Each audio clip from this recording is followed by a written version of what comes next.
we are in trouble. But I will say on a positive note, because I'm a positive person, that British people are finally standing up, and I'm super proud of them. Katie Hopkins sparks debate after revealing what many have been thinking. You're not going to believe this. Katie Hopkins, yes, that Katie Hopkins has just said something that's got everyone talking again. It wasn't loud.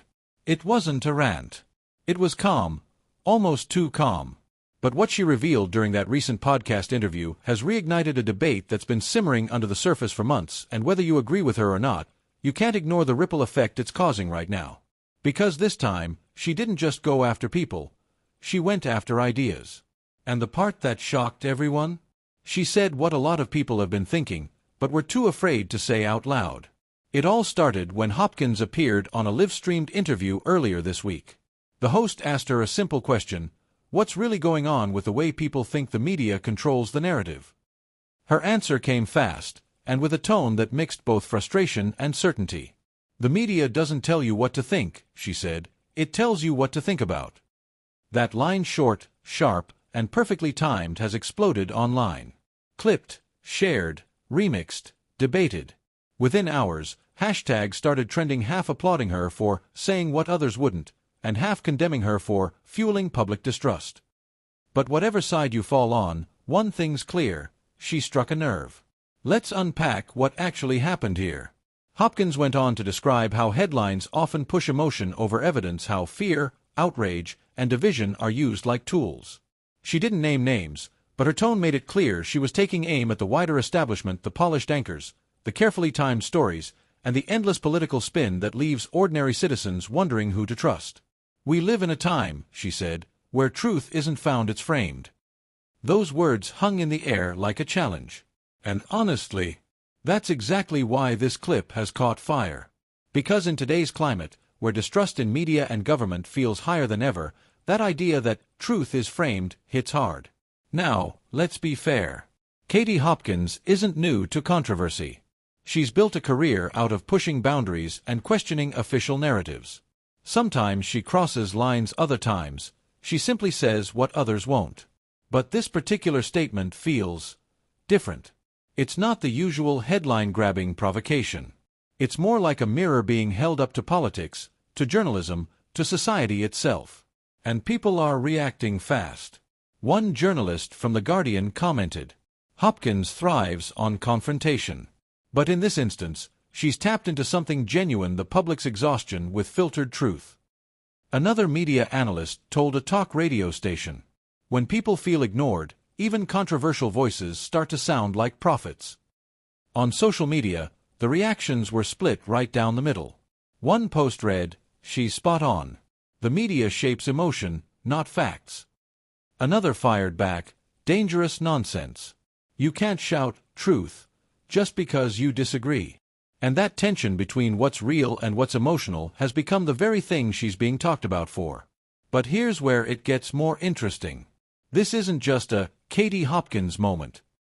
It's part of a bigger conversation, one that's been growing louder worldwide. From London to Johannesburg, from Washington to Cape Town, people are questioning the stories they're told. They're asking, who decides what's newsworthy? Who benefits when outrage trends? And why do certain topics dominate the cycle, while others quietly disappear? Hopkins might not have all the answers, but she's forcing people to ask the questions. And in politics, that's powerful. Now, not everyone's celebrating her comments.